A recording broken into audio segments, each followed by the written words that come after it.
नमस्कार, बहुत स्वागत है आप सभी का। आप देख रहे हैं भारत अपडेट। मैं हूं आपके साथ चेतन पाठक। देश का एक बड़ा तबका यानी कि युवा सरकारों से, नीति निर्धारकों से, हुक्मरानों से आखिर क्या मांगता है?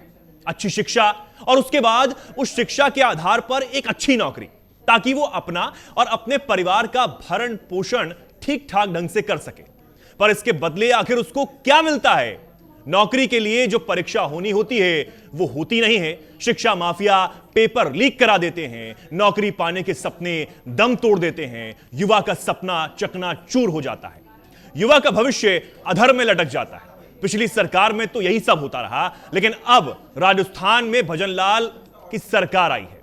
भजनलाल की सरकार मोदी की गारंटी पर खरा उतरने में लगी हुई है। साथ ही सरकार शिक्षा माफिया को मटिया मैट करने में भी जी जान से लग गई है।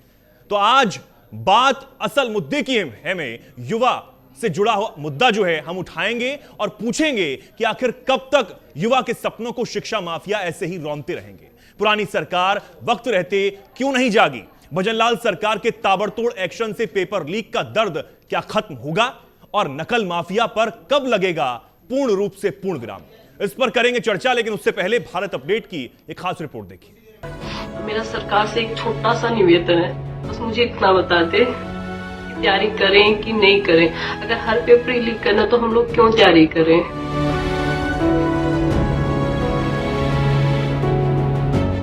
सुना आपने? सुनिए और अपने दिल को भी कहिए कि वो भी जार जार होकर रोए, हताश हो जाए, निराश हो जाए, क्योंकि ये एक युवती का दर्द भर नहीं है, भारत के स्वर्णिम भविष्य का दर्द है। अक्सर युवा और युवती उत्साह से भरे होते हैं, पर फिलहाल इनकी आवाज में हताशा है, निराशा है और उसके जिम्मेदार अब भी खुली हवा में सांस ले रहे हैं। कल तक अपने उज्जवल भविष्य के सपने देखने वाली छात्रा आज अपने सपनों को कुचलता हुआ देख रही है। आंखों में आंसू लिए सबसे यही सवाल पूछ रही है कि हम परीक्षा की तैयारी करें या ना करें। आखिर इसका दोष क्या है? ऐसे हताशा से भरे युवाओं की राजस्थान में कमी नहीं है। वो इसलिए क्योंकि पेपर लीक के अनेकों मामलों की फहरिस्त जितनी बताई उतनी कम है।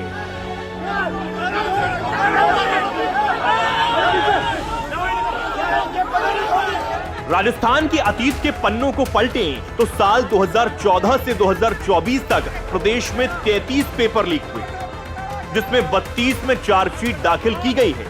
615 आरोपियों को गिरफ्तार भी किया गया है। इनमें 49 सरकारी अधिकारी हैं और ज्यादातर शिक्षक। इनमें से मात्र 11 को नौकरी से बर्खास्त किया गया है, पर बाकी अभी भी ढाक के 3 पात। वहीं जांच, वही हिला हवाली,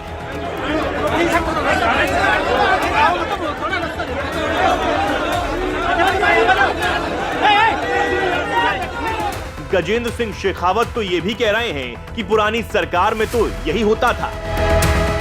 जो लोग नकल में इन्वॉल्व थे केवल वो ही नहीं, जो लोग नकल के माध्यम से पिछले दरवाजे से नौकरियों में गए उन सब के खिलाफ भी कार्रवाई करेंगे। अभी तो शुरुआत है, देखते जाइए। अभी आगे जैसा मैं शुरू से कहता था कि जांच के पहले कदम और दूसरे कदम तो आरपीएससी और नेताओं तक पहुंचे हैं। अभी देखते जाइए इसमें कौन कौन लोग शामिल थे, वो सब सामने आ जाएंगे बेनिकाब। आइए अब ग्राफिक्स के जरिए 2018 के अतीत से लेकर वर्तमान तक कितने पेपर लीक हुए उन पर भी नजर डाल लेते हैं।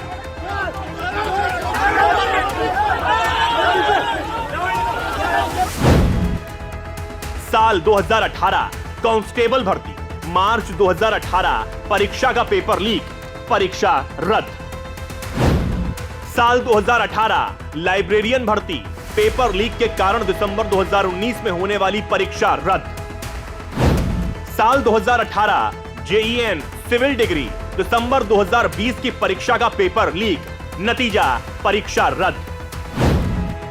साल 2020 वन रक्षक भर्ती, एक पाली का पेपर सोशल मीडिया पर वायरल, परीक्षा रद्द, दोबारा हुई परीक्षा। साल 2021 चिकित्सा अधिकारी, पहली 2 बार की परीक्षा गड़बड़ी के चलते ऑनलाइन कराई गई, बाद में ऑफलाइन परीक्षा आयोजित की गई। साल 2021 आरईईटी लेवल 2, सितंबर 2021 में हुई भर्ती परीक्षा का पेपर लीक, करीब 4 महीने बाद रद्द हुआ। साल 2022 हाईकोर्ट एलडीसी भर्ती, मार्च 2022 में भर्ती परीक्षा का पेपर लीक, नतीजा परीक्षा रद्द। साल 2022 कांस्टेबल भर्ती, मई 2022 में दूसरी पाली का पेपर लीक, पेपर रद्द और दोबारा परीक्षा कराई गई। साल 2022 एसआई भर्ती, पेपर लीक, नतीजा परीक्षा रद्द। साल 2022 एसएचओ भर्ती, भर्ती के बाद पेपर लीक का मामला दर्ज। साल 2022 बिजली विभाग तकनीकी हेल्पर भर्ती, 6 केंद्रों पर परीक्षा रद्द। साल 2022 वित्तीय श्रेणी शिक्षक भर्ती परीक्षा, सामान्य ज्ञान का पेपर लीक, नतीजा परीक्षा रद्द। एक पिता अपने बच्चे के भविष्य के लिए दिन रात मेहनत करता है। एक मां बिना खुद का ख्याल रखे सारे दुख अपने सिर पर रखकर अपने बच्चे का ख्याल रखती है। मां बाप एक एक पाई पाई जोड़ जोड़ कर अपने बच्चों को सरकारी नौकरी की तैयारी करवाते हैं। उनका सपना बस एक ही होता है कि एक दिन उनका बच्चा उनका नाम रोशन करेगा, उनके बुढ़ापे का सहारा बनेगा। लेकिन जरा सोचिए, बिना घड़ी देखे दिन रात मेहनत कर सरकारी नौकरी की परीक्षा देकर आए और फिर उस परीक्षार्थी को पता चले कि पेपर लीक हो चुका है, तब उस परीक्षार्थी, उस माँ बाप पर क्या बीतती होगी, ये शायद आप और हम महसूस भी ना कर पाए। उनके सालों की मेहनत, आसमान छूने के सपने धरे के धरे रह जाते हैं। हम आपको ये कोई फिल्मी कहानी नहीं सुना रहे, बल्कि सच्चाई बता रहे हैं। आईपीसी में हत्या की धारा बेशक अलग हो और सपनों की हत्या का यह कृत्य बेशक उस धारा के अंतर्गत ना आता हो, पर भविष्य के सपनों को चकनाचूर करना हत्या से कम भी नहीं। लेकिन अब राजस्थान में वो हो रहा है जिसे देख करोड़ों बच्चों और उनके माता पिता को न्याय की उम्मीद दिखने लगी है। भजनलाल सरकार की गारंटी से पिछली सरकार में हुए अन्याय और भ्रष्टाचारियों की पोल अब खुलने लगी है। राजस्थान पेपर लीक की राजधानी बन चुका है। लगातार राजस्थान में पेपर लीक के मामले सामने आते रहे हैं, लेकिन अब भजनलाल सरकार के नेतृत्व में नकेल कसने लगी है। सरकार बदलने के बाद पेपर लीक करने वाले गिरोह पर लगातार ताबड़तोड़ कार्रवाई जारी है। भर्ती में पेपर आउट से संबंधित उसमें 14 लोगों की जो जुर्म में शरीक होना कंफर्म हो गया है। 2 लोगों के बारे में अभी अनुसंधान चल रहा है। देखिए, इस सेंटर पे इस गैंग का एक गिरोह का सदस्य आदमी इन्विजिलेशन ड्यूटी में था, उसने ही पेपर आउट किया था। फिर उसका सॉल्यूशन निकाल के, चूंकि यह परीक्षा 3 दिन चली थी, तो यह पेपर निकाल के और सॉल्यूशन करके फिर अलग अलग गिरोह के सदस्यों ने अलग अलग जगह अलग अलग लोगों को पढ़ाया है। उसमें से ये जो 20 लोग हैं, इनके बारे में पुख्ता जानकारी मिली थी, तो इसलिए इनको डिटेन करके, इनसे जो इसमें से 16 लोगों को डिटेन करके पूछताछ चल रही थी। इसमें से 14 का कंफर्म हो गया, इसलिए उनको अरेस्ट कर रहे हैं। बाकी जो 2 हैं उनके बारे में अनुसंधान चल रहा है। राजस्थान की पिछली सरकारों ने जिस तरह से बच्चों के भविष्य के साथ खिलवाड़ किया, वो बिल्कुल भी माफी के लायक नहीं है। और जब नीति निर्धारक अपने कर्तव्यों को भूलकर भ्रष्टाचार में लिप्त हो, तो कई सवाल खड़े होते हैं। पूछता है भारत अपडेट, शिक्षा माफिया पर क्यों नहीं कसी गई अब तक कोई नकेल? पेपर लीक पर पिछली सरकार ने क्यों नहीं लिया ठोस एक्शन? क्या नकल से उज्जवल होगा भारत का भविष्य? बच्चों के भविष्य से कब तक होता रहेगा भद्दा मजाक? सवाल और भी बहुत से हैं, और जब देश के युवाओं के भविष्य से कोई खिलवाड़ करे तो उसके ऊपर सवालों के तमाचे पड़ने भी चाहिए, और उसकी गूंज इतनी ज्यादा तेज हो, इतनी कर्कश हो कि नकल माफिया, शिक्षा माफिया की रातों की नींद हराम हो जाए। Bureau report, Bharat update. तो राजस्थान में जो भर्ती परीक्षा हुई, उसमें पेपर लीक हुआ, उस मामले में ताबड़तोड़ एक्शन इस वक्त जारी है। छापेमारी लगातार की जा रही है, एसओजी जो है अपना काम कर रहे हैं। तो अब इस पूरे मामले पर हमारे साथ चर्चा के लिए कुछ मेहमान आज पैनल में जुड़े हुए हैं। सबसे पहले जल्दी से आपसे उन्हें रूबरू करा देते हैं। हमारे साथ कांग्रेस प्रवक्ता पौरुष भारद्वाज जुड़ गए हैं। पौरुष जी, बहुत स्वागत है आपका भारत अपडेट पर। इसी के साथ हमारे साथ नवीन भाटी कुछ देर में जुड़ेंगे। चर्चा करेंगे हम लोग कि आखिर राजस्थान में जो कुछ होता रहा, और इस पर पहले क्यों जो सरकार थी उसमें कोई एक्शन क्यों नहीं हुआ? जो छात्र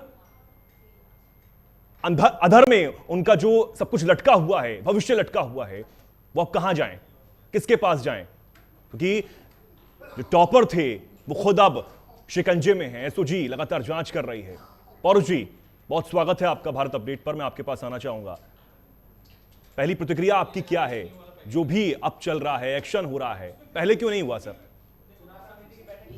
चेतन जी, देखिए, आपके कार्यक्रम के इंट्रो में जिस प्रकार से इसको प्रस्तुत किया गया, तो आप ही की इस इंट्रो में ये बात कही गई कि 2014 से लेकर 2018 तक जो है वो 2014 से लेकर के अभी तक जो है वो 33 पेपर लीक है, जबकि इस पीरियड के अंदर 2014 से 18 तक भारतीय जनता पार्टी की सरकार थी।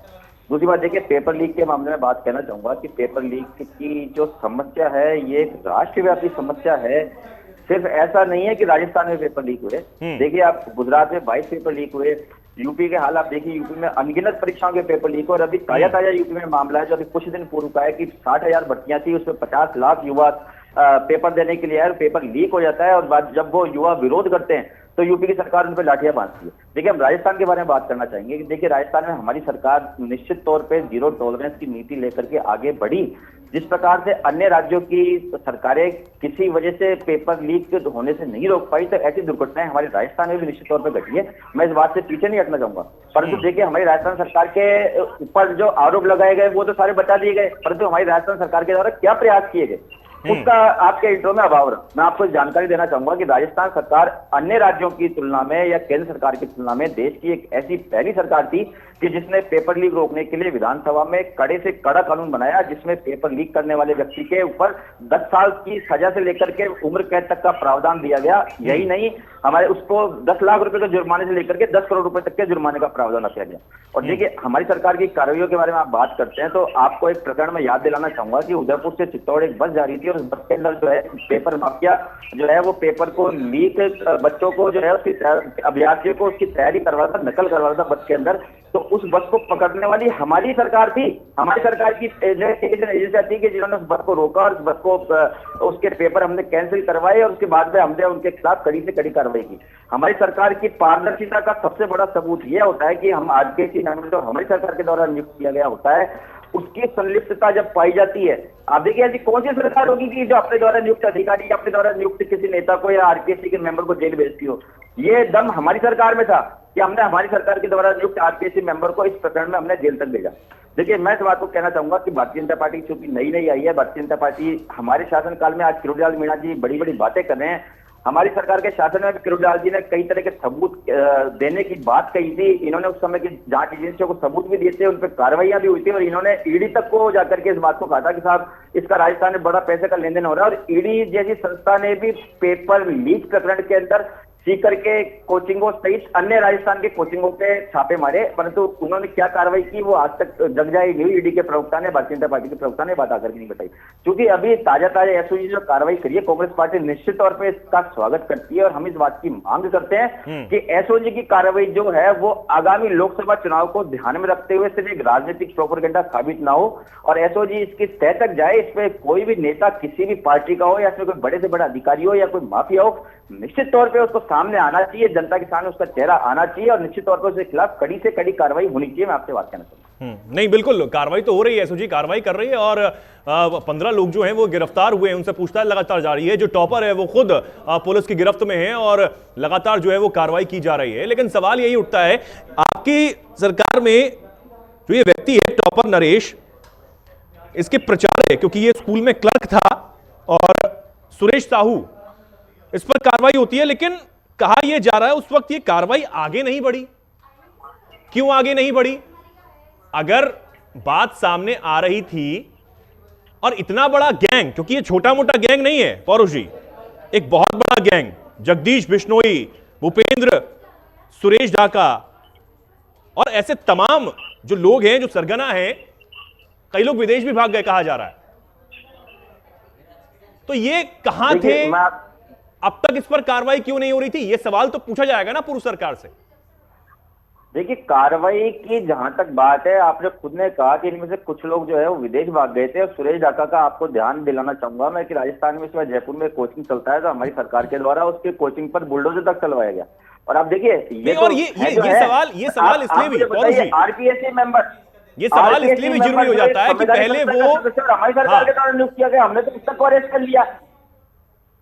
अब आगे कार्रवाई चल रही थी, इस बीच में सरकार बदल गई, नई सरकार आई है, एसओजी कार्रवाई करिए, निश्चित तौर पे इस बात का स्वागत है। और आप इस बात की तो हमें प्रशंसा करनी होगी ना कि हमारी सरकार जो है पूरे देश में ऐसी पहली सरकार रही जिसे पेपर लीक पे कड़े से कड़ा कानून बनाया। मैं पूछ रहा हूँ, भारतीय जनता पार्टी अगर इतनी गंभीर थी तो भारतीय जनता पार्टी जो 2014 से लेकर 2018 तक भारतीय जनता पार्टी की सरकार के कार्यकाल में पेपर लीक हुए, भारतीय जनता पार्टी उसमें बात क्यों नहीं करती?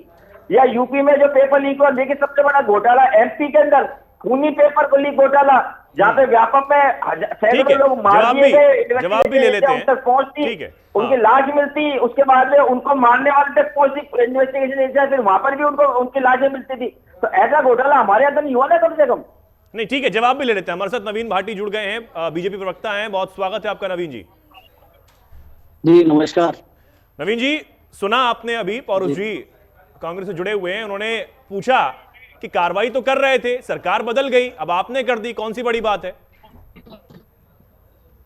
नहीं, हमारे भाई हैं, सहयोगी हैं, मैं बैठे हुए हैं। मैं इनको बताना चाहता हूँ, उत्तर प्रदेश की अगर ये बात कर रहे थे तो माननीय मुख्यमंत्री योगी आदित्यनाथ जी ने जो कार्रवाई की है वो एक नजीर बनेगी पूरे भारत के लिए। और ये इस तरह का जो कर्त करते हैं, ये कहीं ना कहीं हमारी भारतीय जनता पार्टी की जो छवि है उसको धूमिल करने के लिए कुछ लोग इस तरह का कर्त करते हैं। पुनः जो है 6 महीने बाद इस परीक्षा को कराने के लिए माननीय मुख्यमंत्री जी ने निर्देश कर दिए हैं और इन लोगों के खिलाफ बड़ी कार्रवाई की जाएगी और ऐसे लोगों को बिल्कुल बख्शा नहीं जाएगा, चाहे वो किसी भी प्रदेश में इस तरह की जो कार्रवाई करते हैं, जो इस तरह का कृत्य करते हैं, जिससे हमारे देश के भविष्य को बड़ी परेशानियों का सामना करना पड़ता है। क्योंकि बच्चे बड़ी मेहनत करते हैं अपने आप को तैयार करने के लिए, दिनों रात करते हैं है। तो मुझे लगता है कि को माननीय मुख्यमंत्री योगी आदित्यनाथ जी से प्रेरणा लेनी चाहिए कि वो जिस तरह की कार्रवाई करते हैं अपराधियों के खिलाफ, ऐसी कार्रवाई पूरे देश जी। शायद उनकी आवाज जो है वो संपर्क जो है बार बार टूट रहा है, दोबारा जोड़ने का प्रयास करेंगे नवीन जी को। पौरुष जी, आपके पास मैं आना चाहूंगा। पौरुष जी, सवाल मेरा वही है कि आपने ये तो कह दिया कि सरकार बदल गई, सरकार पहले जो थी वो कार्रवाई कर रही थी, लेकिन उन बच्चों का क्या? आपने कहा कि पेपर लीक होता है, हम लोग कार्रवाई कर रहे थे, लेकिन पेपर लीक बार बार कैसे हो रहा था? सवाल यह भी तो खड़ा होता है ना कि अगर नेटवर्क चलता है, पूरा का पूरा नेटवर्क राजस्थान में एक काम कर रहा था और अलग अलग धड़े भी बट गए थे, कहा यह जा रहा था कि अलग अलग गैंग भी बना ली गई, तो ये पहले कार्रवाई क्यों नहीं हो रही थी? पेपर लीक हो ही क्यों जाता था हमेशा? जो छात्र इसमें संलिप्त नहीं थे, जिन्होंने मेहनत करके पढ़ाई की, परीक्षा दी, आज वो भी वहीं पे हैं। देखिए चेतन जी, मैंने जैसा कि अपने पूर्ववर्ती स्टेटमेंट में कहा, तो मैं आपसे इस बात को कहना चाह रहा हूं कि देखिए, सरकार चाहे भारतीय जनता पार्टी की हो या कांग्रेस की हो, सरकारें कोई नहीं चाहती कि उनका पेपर लीक हो। और सिर्फ राजस्थान में तो कोई पहली बार पेपर लीक नहीं हुआ ना, अन्य प्रदेशों में पेपर लीक होते आए हैं, सरकारें कार्रवाई करती है। फिर भी देखिए, जो संगठित गिरोह होता है, ये कहीं ना कहीं से रास्ता निकालता है, फिर भी सरकारें उन पर कार्रवाई करती है। तो हमारी सरकार के द्वारा जो कार्रवाई की गई वो मैंने आपसे पहले वाले अपने स्टेटमेंट में मैंने बताया ना। और देखिए, दूसरी बात, आप कह रहे हैं कि भाई ये ना इनका बच्चों का दर्द, तो बच्चों का दर्द हमसे ज्यादा कौन जानेगा। और उसके बावजूद भी हमने हमारे कार्यकाल में राजस्थान में 3 लाख के करीब हमने सरकारी नौकरियां दी, 1,70,000 नौकरियां अपॉइंटमेंट के लिए तैयार है आज की तारीख में, जिनके इंटरव्यू हो चुके हैं, जिनकी मुख्य परीक्षाएं हो चुकी। भारतीय जनता पार्टी 1,70,000 नौकरियां रोक करके बैठी हुई है। हमारे द्वारा 5,000 राजीव गांधी प्रेरक युवा मित्र लगाए गए, भारतीय जनता पार्टी ने आते सबसे पहले उनको हटाने का काम किया। 50,000 हमारे यहाँ पे महात्मा गांधी प्रेरक की वैकेंसी हमने निकाल दी थी, उसको भारतीय जनता पार्टी ने आकर के रोकने का काम किया। हमने हमारा जो कौशल विकास निगम, हमारे जो युवा और खेल मंत्रालय के अंतर्गत आता है, उसके माध्यम से हमने निजी कंपनियों के फेयर आयोजित करवाए और उसकी सरकारी वेबसाइट में बेरोजगारों का रजिस्ट्रेशन करके 8 लाख रोजगार हमने निजी क्षेत्रों में दिलवाए। हमारे इन प्रयासों की सराहना क्यों नहीं होनी चाहिए? देखिए, दूसरी बात, मैं इस बात को कहता हूँ कि निश्चित तौर पे पेपर लीक की कार्रवाई का हम स्वागत करते हैं, परंतु क्या भारतीय जनता पार्टी के प्रवक्ता, भारतीय जनता पार्टी की सरकार इस बात की गारंटी लेते हैं कि इस कार्रवाई के, एसओजी की इस कार्रवाई के बाद राजस्थान में आने वाले 4 साल में चार साल में कभी पेपर लीक नहीं होंगे? संभव नहीं होता। तो चेतन जी, सरकारें कोई नहीं कहती कि पेपर लीक हो, परंतु जिस प्रकार से अपराध होना और अपराध पकड़ना और उनको सजा दिलाना, ये एक सतत प्रक्रिया, ये चीजें होती है। सरकारें कंट्रोल करने के लिए पूरा प्रयास करती है सरकारें, पर उसके बावजूद हो जाती है। अब मैं आपसे कह रहा हूं, आप इनसे गारंटी लीजिए इस बात की, बजरंग सरकार से के प्रवक्ता से आप इस बात की गारंटी लीजिए कि क्या आप भविष्य में राजस्थान में कोई पेपर लीक नहीं होगा, और अगर पेपर लीक होगा तो क्या सरकार इस्तीफा देगी? दूसरी बात देखिए, योगी जी का उदाहरण करें तो साहब, योगी जी ने ऐसा कर दिया, वैसा कर दिया। आप 2 साल से एनसीआरबी के डाटा छुपा करके बैठे हुए थे ताकि आपको चुनाव का इंतजार था। चुनाव की यहाँ पे वोटिंग होती है, नतीजा आने से पहले से एनसीआरबी जो है घूम फिर के सारी चीजें चुनाव पे आ जाती है, पार्टियों पे आ जाती है, नंबर 1 है, लेकिन अभ्यर्थियों की बात कोई नहीं करता है। गर्भवती हुई है, घूम फिर के सारी चीजें चुनाव पे आ जाती है। जो केंद्र शासित प्रदेश है, वहां पे वो शहरों के मामले में अपराध में नंबर 1 है। तो आप इस बात पर आप छोटी गाल बजाने के बजाय आंकड़ों के हिसाब से यदि आप बात करें तो हमारी कांग्रेस पार्टी की शासन में तो चाहे पेपर लीक का प्रकरण हो या अन्य कोई अपराध हो, हम तो त्वरित, हमारे यहाँ पे तो कार्रवाई हुई, हमारे यहाँ तो 6 से 16 घंटे में अपराधी गिरफ्तार हुए। और देखिए, कन्विक्शन रेट के मामले में आपसे कहना चाहूंगा, चाहे पेपर लीक का अपराध हो या अन्य कोई अपराध हो, महिलाओं का अपराध हो, 48% कन्विक्शन रेट लेकर के कांग्रेस की तत्कालीन राजस्थान सरकार पूरे भारत में अन्य राज्यों की तुलना में नंबर 1 सरकार थी। नहीं, बात यही है ना कि हर चीज पार्टी पे, चुनाव पे, यहीं पे आके टिक जाती है, लेकिन जो दर्द है छात्रों का वो असल में कौन समझ पा रहा है? नहीं, निश्चित तौर पे देखिए, समझने वाली बात है, जब भी तो हमने कड़े से कड़ा कानून बनाया ना। भारतीय जनता पार्टी से मैं पूछना चाहूंगा कि आपने अपने अन्य राज्यों में आपने कौन सा कानून बनाया, बताइए, पेपर लीक के मामले में? हमने दर्द समझा युवा के दर्द को, और हमने उस चीज को करी। आज इनसे पूछता हूँ, आप लोग कितनी नौकरियां दी आपने, बताइए, इनकी भारतीय जनता पार्टी के पिछले शासनकाल में? आपने तो बल्कि हमारे द्वारा जो वैकेंसियां फिल कर दी गई थी, जो प्रक्रिया दीन जो वैकेंसियां थी, जिनको सिर्फ अपॉइंटमेंट लेटर देने थे, ऐसे 1,70,000 नौकरियां तो आप रोक करके बैठे हुए आप, और आप युवाओं के हितैषी होने का झूठा ड्रामा कर रहे हो। आज चूंकि चुनाव आने वाले, लोकसभा चुनाव आ रहे हैं, जैसे पहले आप राजस्थान में विधानसभा चुनाव हुआ, उससे पहले जगह जगह ईडी के छापे पड़वा करके आपने एक माहौल बना दिया। उस तरीके से अब आप इस पेपर लीक वाले मामले में युवाओं की भावनाओं को भड़काने के लिए आप इस तरीके से माहौल बनाना चाहते हैं। कार्रवाई करें, हमने भी तो कार्रवाई करी है, आप उसका राजनीतिकरण क्यों करना चाहते हैं? आपत्ति इस बात पे?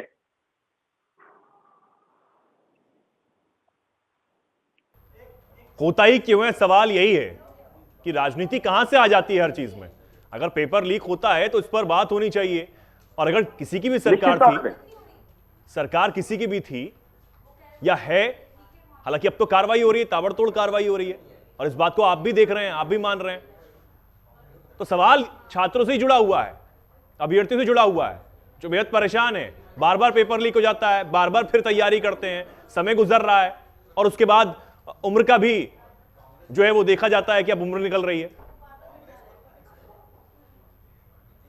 पौरू जी देखिए चेतन जी, निश्चित तौर पे मैंने जैसा आपसे कहा कि बिल्कुल युवाओं की चिंता हमें भी है, हमने भी लगातार कार्रवाइयां की है। आज आप एसओजी की कार्रवाई की बात करें तो हमारी सरकार में भी तो कार्रवाइयां हुई ना, तो हमने उसका राजनीतिकरण नहीं किया, बस इनमें और हमारे में इतना सा फर्क है। हमने तो, आप बताइए, मैं भारतीय जनता पार्टी के नेताओं पे, भारतीय जनता पार्टी के सांसदों पे कई महत्व गंभीर आरोप लगे, इन्होंने उनके एफआईआर तक उनके खिलाफ दर्ज नहीं होने दी।